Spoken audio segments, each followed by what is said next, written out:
Čia Energy Digest, tinklalaidė, kurioje apžvelgiame, kas geresnio pastarąją savaitę įvyko mūsų energetikos sektoriuje. Baigėsi 41-oji 2020 metų savaitė.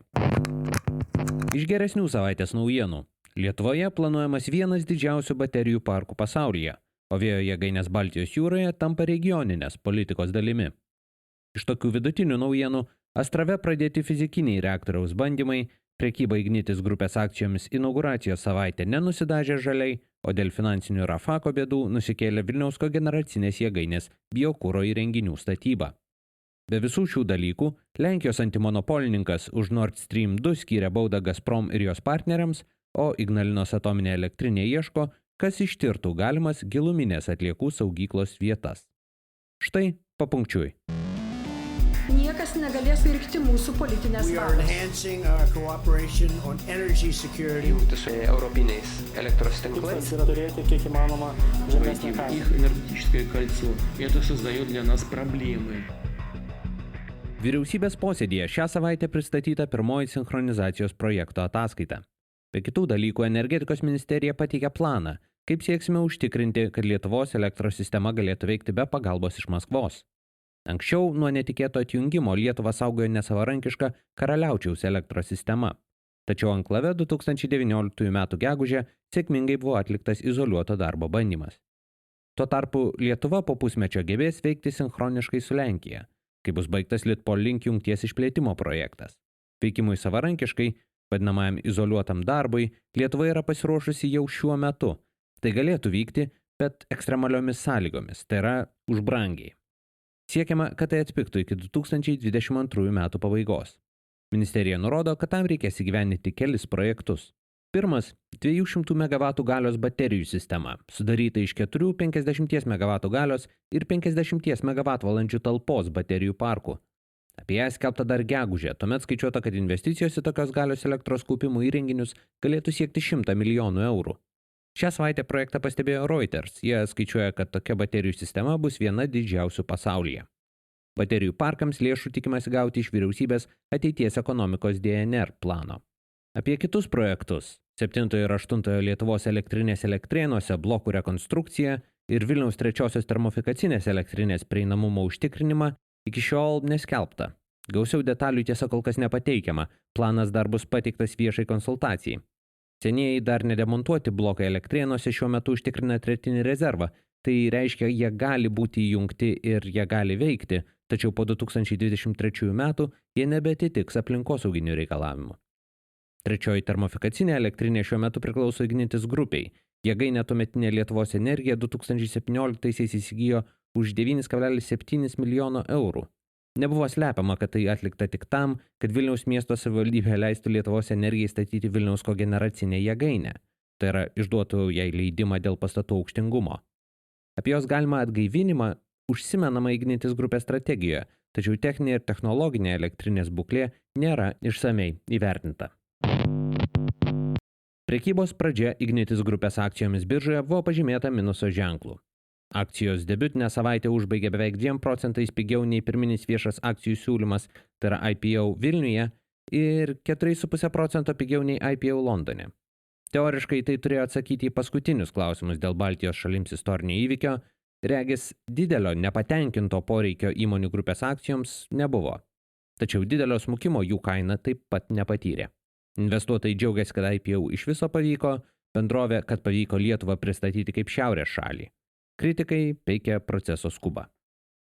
Įmonių grupės vadovas teigia, kad 2/3 per IPO pritrauktų investuotojų yra ilgalaikiai instituciniai investuotojai, 9 procentai mažmeniniai, o likusi dalis rizikos draudimo fondai.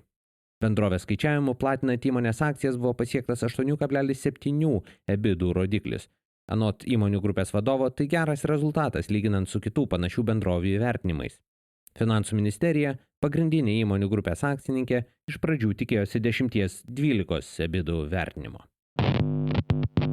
Astravo branduolinė jėgainė pradėjo reaktoriaus bandymus maža galia. Jėgainė tokį leidimą gavo iš reguliuotojo, o apie pradėtus mažos galios bandymus liudija ir Lietuvos pasieniečių pranešimas apie iš vieno iš aušintuvų kaminų pasirodžiusi garą. Tai pirmas toks užfiksuotas jėgainės veiklos požymis, tačiau tai yra normalu jėgainiai ruošiantis veiklos pradžiai, o radiacinis fonas lieka nepakitęs. Tai yra antroji iš 3 pirmosios reaktoriaus paleidimo fazės dalių. Pirmoji, jau užbaigta, yra branduolinio kuro pakrovimas į reaktorių. Antrosios, fizikinio paleidimo dalies metu, reaktoriuje pradedama branduolinė reakcija, jos metu garinamas vanduo. Trečiosios dalies metu garas nukreipiamas į turbinas, įsijungia elektros generatoriai. Nuo šios fazės metu pagamintos pirmosios megavatvalandės Lietuvoje bus uždraustas elektros importas iš Baltarusijos. Tuo tarpu branduolinės energetikos reguliuotojas VTSI dar kartą įspėjo, kad branduolinės jėgainės paleidimo darbai yra tęsiami neatsakius į klausimus dėl elektrinės saugos, jėgainės aikštelės parinkimo ir įvertinimo, atsparumo seisminiams įvykiams, apsaugos nuo didelio komercinio lėktuvo sudužimo ir kitų dalykų. Energetikos ministras dėl neįgyvendinamų NSREG rekomendacijų dar kartą kreipėsi į Europos komisiją. Vilniaus kogeneracinė jėgainė nutraukė rangos sutartį su biokuro įrenginius ją įstatančią apie įmonės restruktūrizaciją paskelbusią Lenkijos bendrovę Rafako.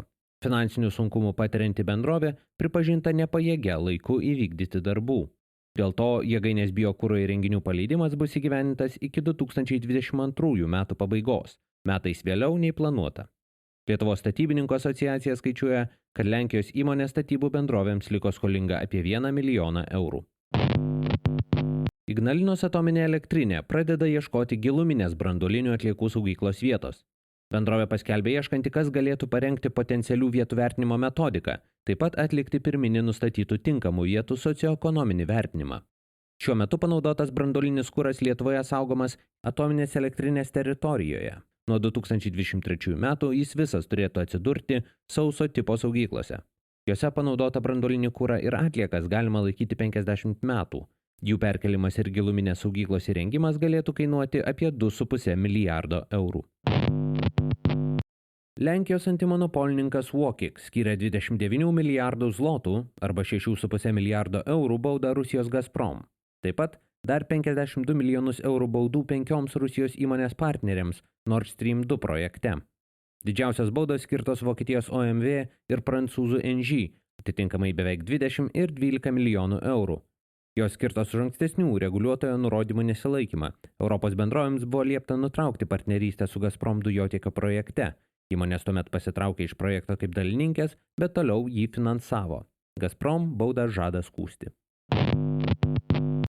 Ir galiausiai, jūrinės vėjo jėgainės atsidūrė Baltijos jūros regiono politinėje darbotvarkėje.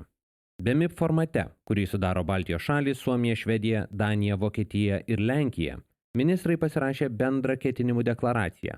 Joje sutarė drauge siekti gausesnės elektros gamybos iš jūros vėjo.